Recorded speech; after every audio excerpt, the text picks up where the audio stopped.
In this video, I will break down and explain the one rule in dog training that will significantly help you when training your dog.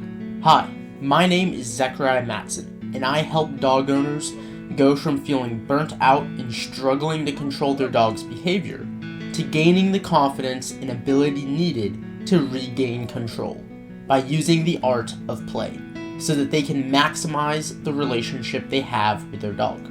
If you want to learn more about the process I use to train dogs, then you can gain access to my free resources located in the video description below. These resources are completely free for you to use and can significantly help you in your training journey. So feel free to take advantage of these after watching this video. With that being said, let me delve deep into this one rule of dog training that you absolutely need to know. Within dog training, depending on the trainer or individual you are talking to, they may have a variety of different rules regarding how to train your dog. Some of these rules include things such as teach your dog before you expect something of them, never let your dog sleep on the couch, reward the behaviors you like and ignore the ones you don't, never let your dog walk in front of you on a walk, and much, much more. The more trainers you talk to, the more different rules you will be exposed to. But the thing is, not all of these rules are created equal. Some are extremely helpful, but also others can be dangerous and stupid. So you need to be careful which rules you listen to and follow. And the reason some of these rules are good and some are bad is because they are rules manufactured by us as humans. The one rule I'm about to share with you is far different because it is not a rule that we have come up with, but instead is a rule that is ingrained into the fabric of our very DNA and is something we share with all living beings, to include plants and basic organisms. This rule is very powerful because it is one that has been created by nature, not by us as humans. And that is why it is the most important rule to remember in dog training. This rule is known as the pleasure principle.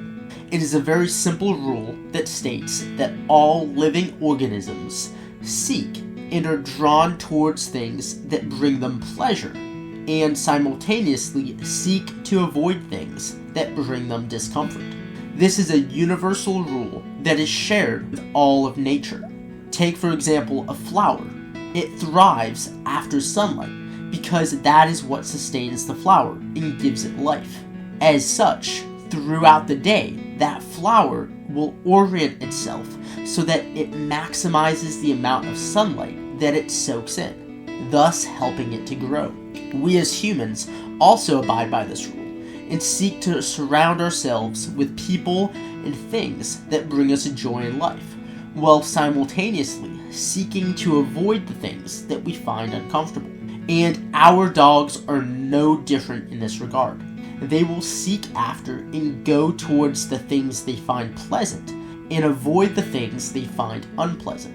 Once you understand this basic rule, you can then better understand the behaviors that your dog does on a daily basis. For example, if you have a dog that digs in the trash, jumps on the counter, chases after squirrels, or pulls towards other dogs, then it is very evident that your dog finds something enjoyable about doing that behavior, or something enjoyable in that particular location they are drawn to.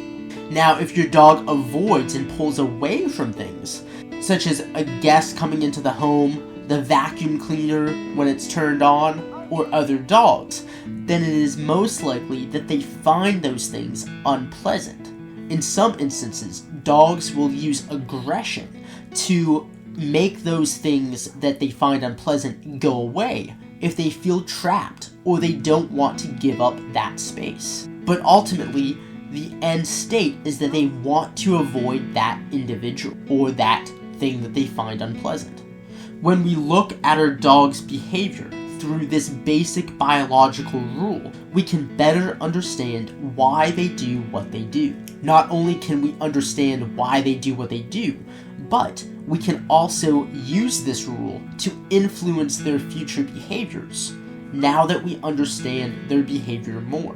Let's say we want to stop the dog from digging in the trash can. This is a case where the dog enjoys and goes towards that particular location. In order to change the behavior, we need to change how the dog views the trash can and make it so that it no longer provides them with pleasure. And if need be, we may have to teach the dog that the trash can is actually a place that creates discomfort so that they avoid it.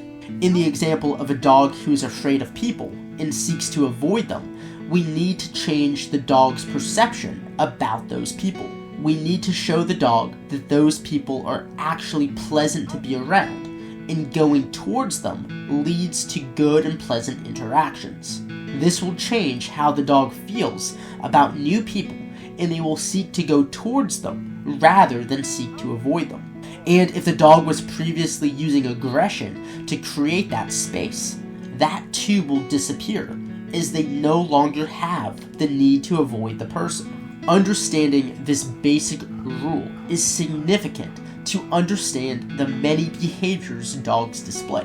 When we learn how to manipulate this rule and show the dog a new understanding, we are able to achieve a lasting behavior change. I hope you found this video helpful, and if you did, give it a thumbs up.